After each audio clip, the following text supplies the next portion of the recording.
Oke, interaksi obat dengan protein. Kadar obat bebas dalam darah berikatan dengan kadar obat terikat dengan protein plasma. Jadi kadar obat bebas kan obat ini ya, obat itu kita refresh lagi ya. Obat itu ada yang bentuknya terion, ada yang bentuknya utuh.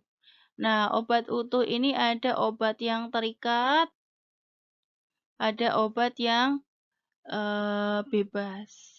Nah, obat bebas ini bisa terikat dengan jadi obat bebas yang saya sebutkan di sini, ini adalah maksudnya obat utuh. Jadi obat utuh itu nanti bisa berikatan dengan eh, protein, disebut obat terikat. Jadi berkaitan dengan kadar obat yang terikat dengan plasma. Karena kalau obat utuhnya itu banyak yang terikat, yang bebasnya akan lebih sedikit. Kemudian bila protein plasma telah jenuh, obat bebas dalam cairan darah berinteraksi dengan reseptor. Jadi memang itu ya, obat di dalam plasma itu harus berikatan dengan protein plasma dulu. Jadi setelah di jenuh-jenuh itu sudah semuanya berikatan dengan protein, maka sisanya yang akan berikatan dengan reseptor. Jadi kita sudah mengetahui di ini ya, di bukunya jadi saya sampaikan bahwa obat-obat itu memiliki ikatan dengan protein masing-masing. Ada yang 90%, ada yang 98%. Nah, ini harus berikatan semua dulu dengan protein, baru sisanya yang akan berikatan dengan reseptor, sehingga bisa menimbulkan respon biologis. Kenapa kok seperti itu? Karena obat itu harus jenuh dulu berikatan dengan protein dulu, jadi semuanya sudah dekat dengan protein, sisanya nanti yang akan bebas itu yang akan menimbulkan respon. Kalau tidak seperti itu, nanti bahaya sekali ya, nanti terjadi ketidakseimbangan gitu ya. Bila kadar obat bebas dalam darah menurun, jadi kalau pas ini di dalam darahnya menurun, jadi kan ada yang tereliminasi atau dibawa ke tempat lain, maka kompleks obat protein plasma akan terurai. Bila kadar obat bebas dalam darah menurun,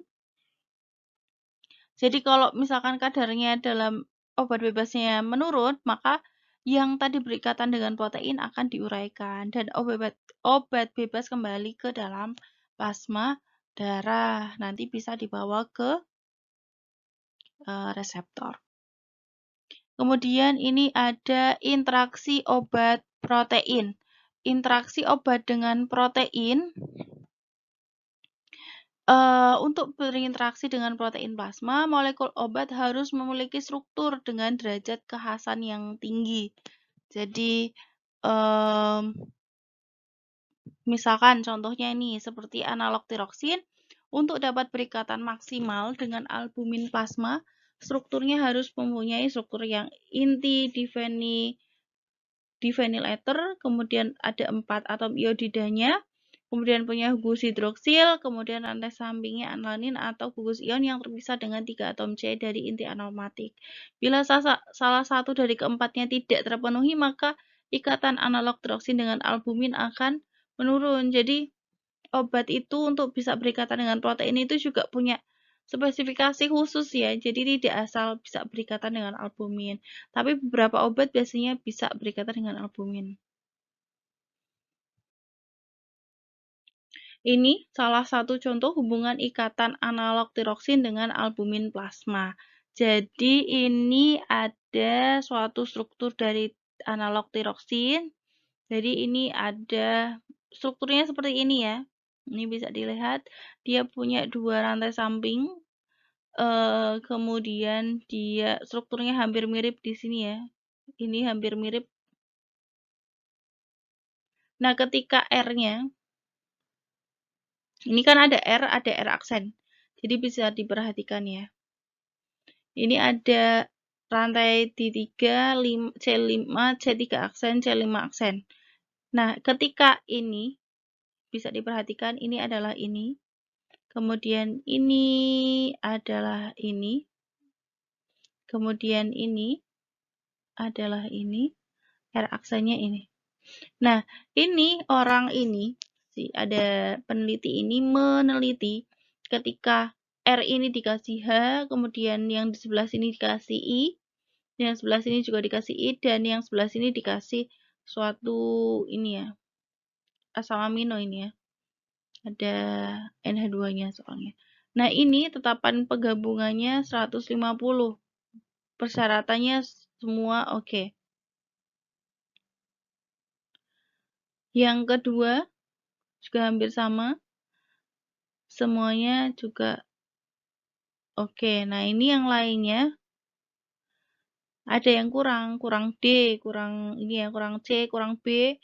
Nah, ini ikatan dengan proteinnya akan semakin menurun. Nih, bisa diperhatikan ya. Kalau ada, jadi persyaratannya tidak terpenuhi, maka akan semakin menurun ikatan dengan proteinnya. Nah, ikatan dengan proteinnya tadi ya, terkait dengan rantai sampingnya juga. Nah, ini menurun karena apa? Karena ini perbedaannya di rantai sampingnya. Nanti bisa dibaca lagi persyaratan-persyaratan yang tadi gitu ya. Kemudian fungsi dari kompleks obat dan protein.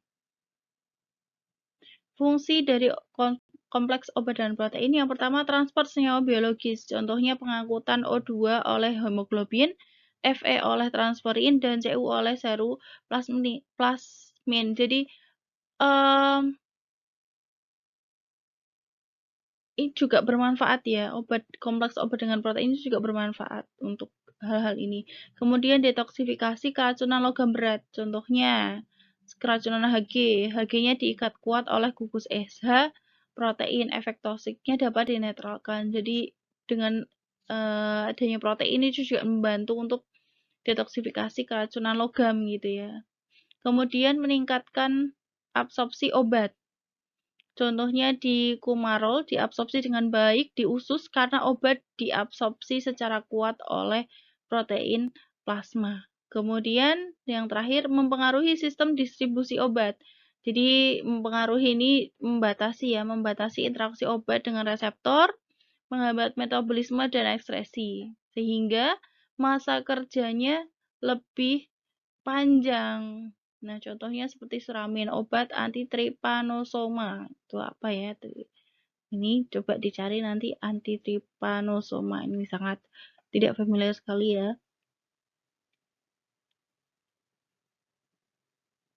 Oke, jadi interaksi obat membatasi interaksi obat dengan reseptor sehingga metabolisme sama ekskresinya lebih lama. Jadi efek obatnya lebih panjang. Ini interaksi obat dengan jaringan, jadi tadi kita sudah bahas dengan protein, ini kemudian dengan jaringan. Dia ada beberapa obat yang berinteraksi dengan jaringan membentuk depo obat di luar plasma. Jadi biasanya inti untuk cadangan, ketika di plasma menurun, nanti akan diambil dari depo-depo obat. Nah, contohnya adalah seperti klorpromazin. Nah, obat tranquilizer ya, kadar dalam otak, jadi untuk obat-obat saraf gitu ya. Kadar obat dalam otak dan plasmanya itu perbandingannya 501:11. Jadi kalau misalnya di jaringan otak 501:11 itu 500-nya terikat dengan protein, yang bebas itu cuma 1. Nah, ini jadi 501. Nah, yang di plasma juga sama, sebenarnya 1, tapi terikat dengan proteinnya 10. Kemudian quinacrin atau atebrin, obat anti malaria ya. Ini masih temennya sama kloroquine gitu ya. Kadar obat dalam jaringan hati 2000 kali lebih besar dari protein plasma setelah 4 jam per oral. Nah, ini kalau misalkan ini berarti metabolismenya yang lebih maksudnya obatnya disimpan di hati lebih banyak gitu ya daripada yang berikatan dengan protein.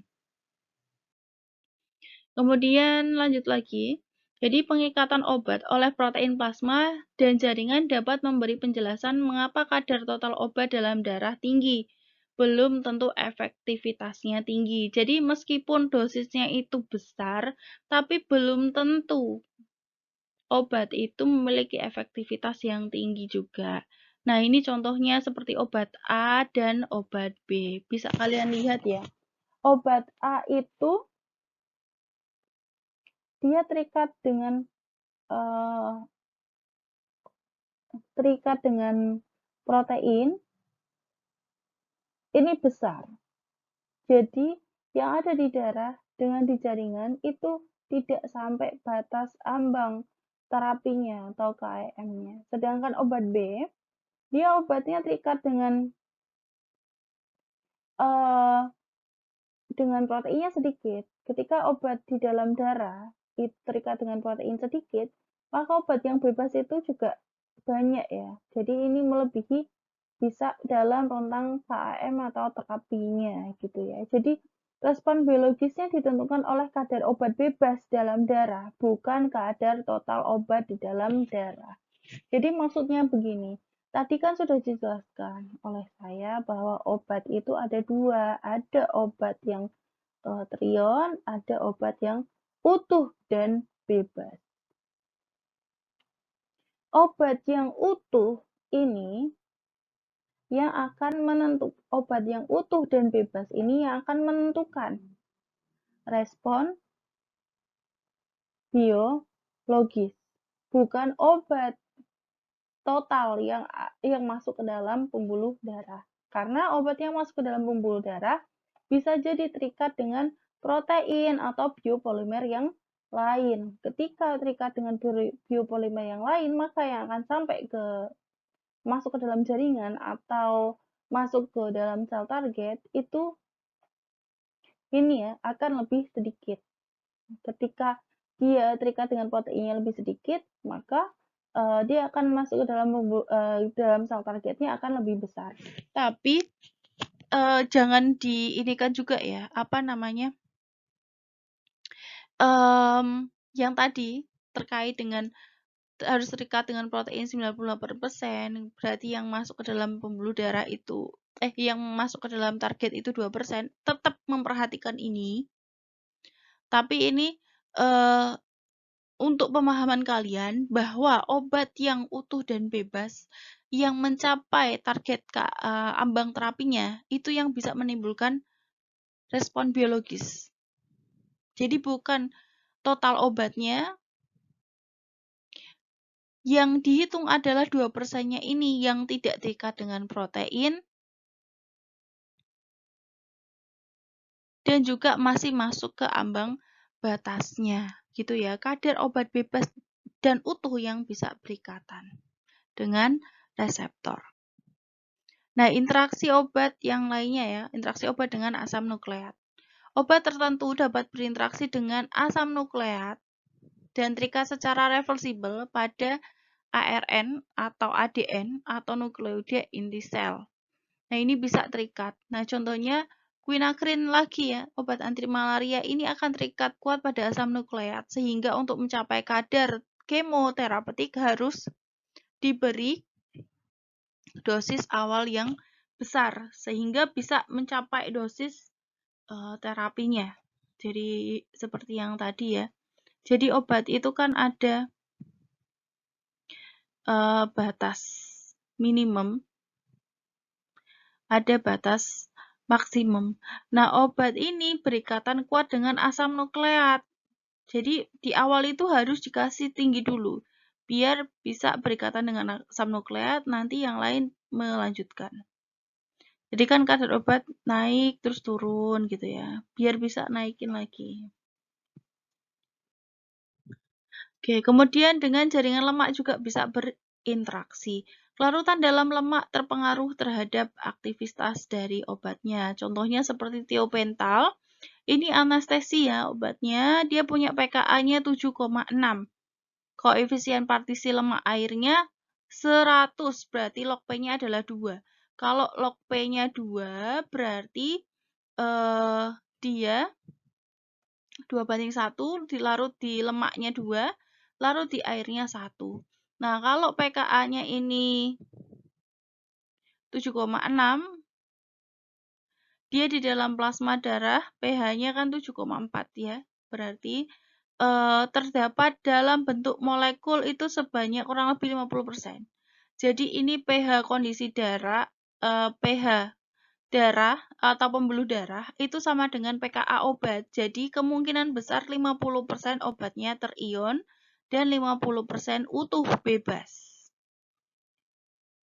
Nah, obat itu kan 50% saja yang dalam bentuk utuh dan bebas. Ini yang larut dalam lemak besar.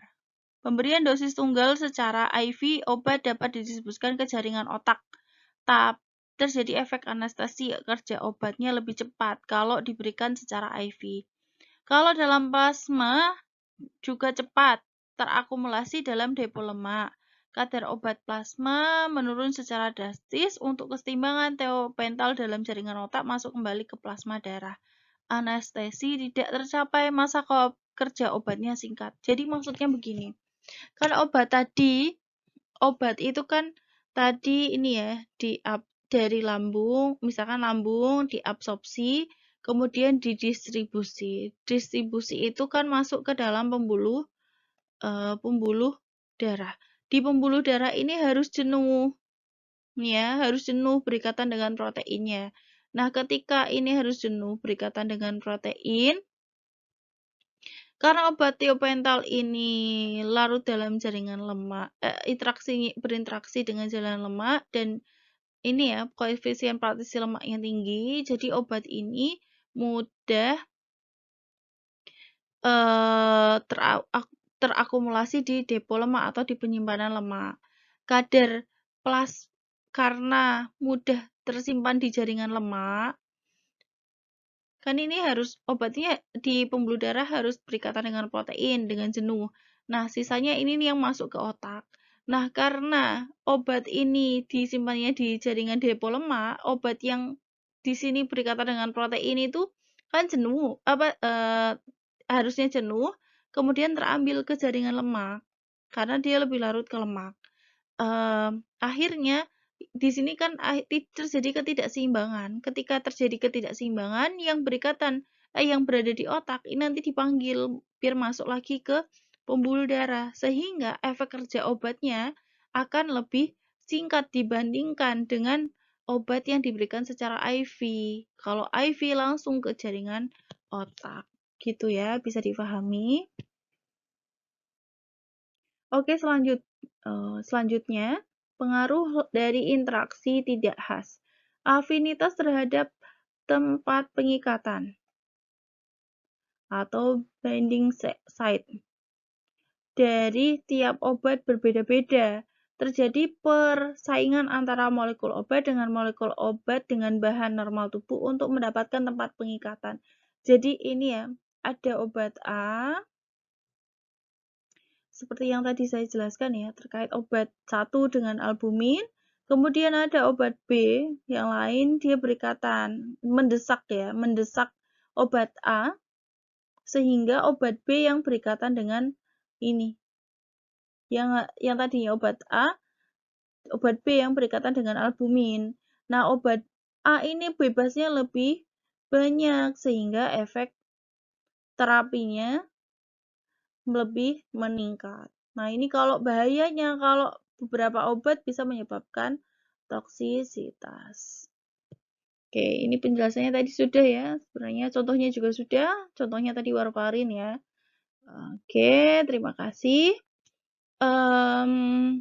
Sebagai penyemangat ya. Jadi ketika gini ya, kesuksesan seseorang ditentukan oleh seberapa besar orang tersebut mau berusaha menapaki tangga proses kehidupannya. Jadi ketika kita ingin berhasil, ya kita harus menjalani prosesnya, baik itu prosesnya susah, jatuh bangun, atau harus mengalami banyak hal, itu tetap harus kita jalani, kita terima, dan terus berusaha, jatuh, bangun lagi, kita harus memanjat, misalkan ini ya ibaratkan sebuah tangga gitu ya, harus kita panjat satu persatu, ya kita panjat satu persatu. Kalau misalkan kita harus berhenti, ya berhenti sejenak, tapi tetap harus berjalan lagi gitu ya, sampai kesuksesan menurut kalian atau menurut cita-cita kalian atau versi kalian itu tercapai. Sebetulnya yang ingin saya sampaikan adalah jangan pernah menyerah dengan apa yang terjadi gitu. Terima kasih untuk perkuliahan kali ini. Sepertinya ini videonya sangat panjang, jadi ini sebagai 2 pertemuan sekaligus ya. Dan ini masuk di materi ujian akhir semester, bukan UTS. Jadi UTS-nya sampai absorpsi aja, distribusinya masuk ke UAS. Gitu. Terima kasih. Wassalamualaikum warahmatullahi wabarakatuh.